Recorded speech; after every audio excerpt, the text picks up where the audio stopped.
the December 10th, 2018 City Council Committee in the whole to order. The clerk will call the roll.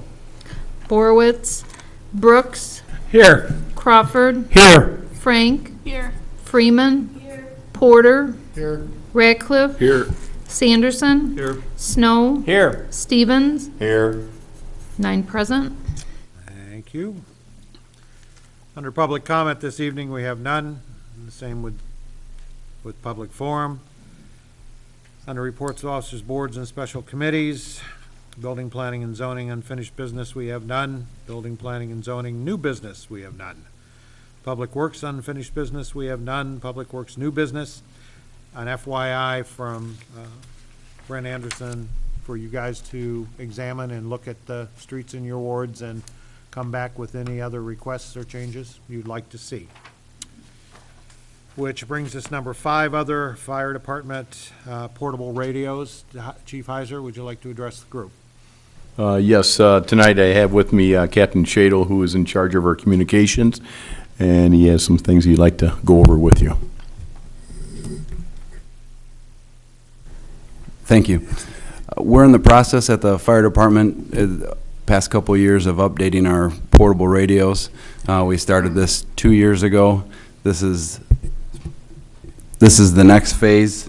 We're requesting to replace half of our, hang on, that's a call coming in. I'm on duty. I gotta listen. EMS call. They'll be able to handle it.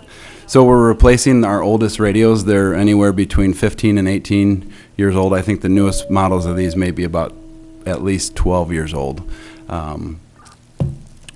Through a grant, we had gotten these radios. We have 7 of these. These are going to be lasting at least another 10 years. What I'm proposing that we purchase is a cross. It's a middle grade between these 2 radios. This radio is about $4,200. And what I'm proposing is a military grade, smaller radio, but still made to be operated with gloved hands. It's about $2,200. We had budgeted $17,000 this year, so that will allow us to replace 8 of them. And if you guys remember, I'd be surprised if you did, but 2 years ago, we reduced our radio inventory from 30, from every department member having one. We put them into seated positions, and so now our portable radios that we maintain is 23, so that's 7 less radios that we're maintaining year over year.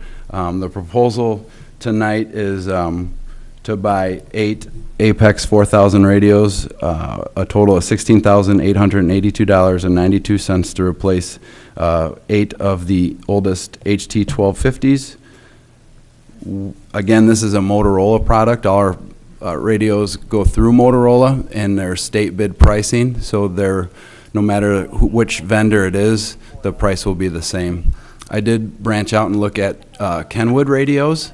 It's another competitor. They were similarly priced, and if I changed those radios to Kenwood, I'd have to have 2 different companies update the programming and service them, and so that would be more difficult to do that, and there wasn't much of a cost savings between that. So what I propose is to buy 8 Apex 4000 radios, price of $16,889.92. I have a motion. I'll make that motion. Motion by Alderman Crawford, second by Alderman Porter, third by Alderman Brooks.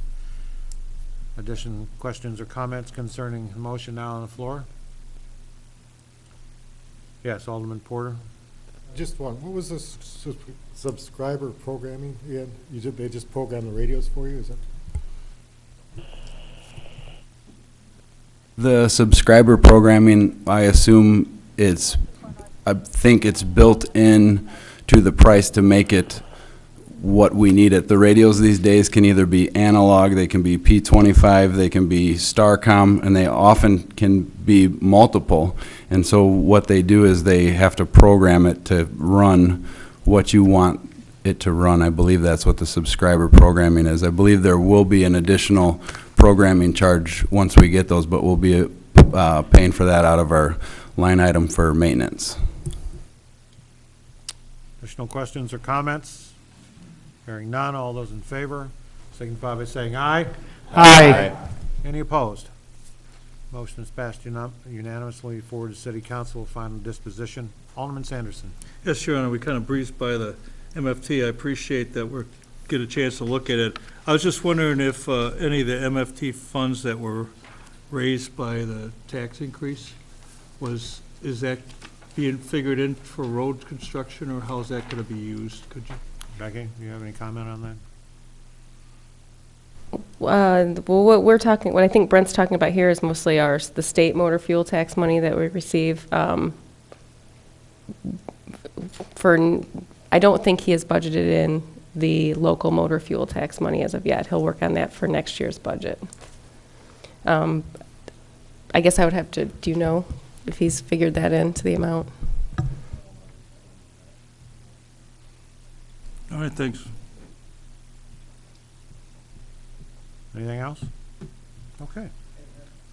Yes. Do you need a motion? It also says on there for the radios to waive the bidding process. And if you do, I'll make that motion. We'll do that at council. At council? Okay. The total amount's under 20,000 anyway, isn't it? Yeah, Yes, you don't have to waive it. you don't have to wait. Okay, next, may we have a motion to go in executive session for litigation pending probable imminent pursuant to Section 2C11 of the Open Meetings Act. I have a motion by Alderman Sanderson. Do I have a second? I'll make that motion. By Alderman Crawford. All those in favor, will, when your name is called, signify by saying aye. Those opposed, nay. Brooks. Aye. Crawford. Aye. Frank. Freeman. Porter. Ratcliffe. Sanderson. Aye. Snow. Aye. Stevens. Aye. 9 in favor. With those not involved, please clear the room and let's secure the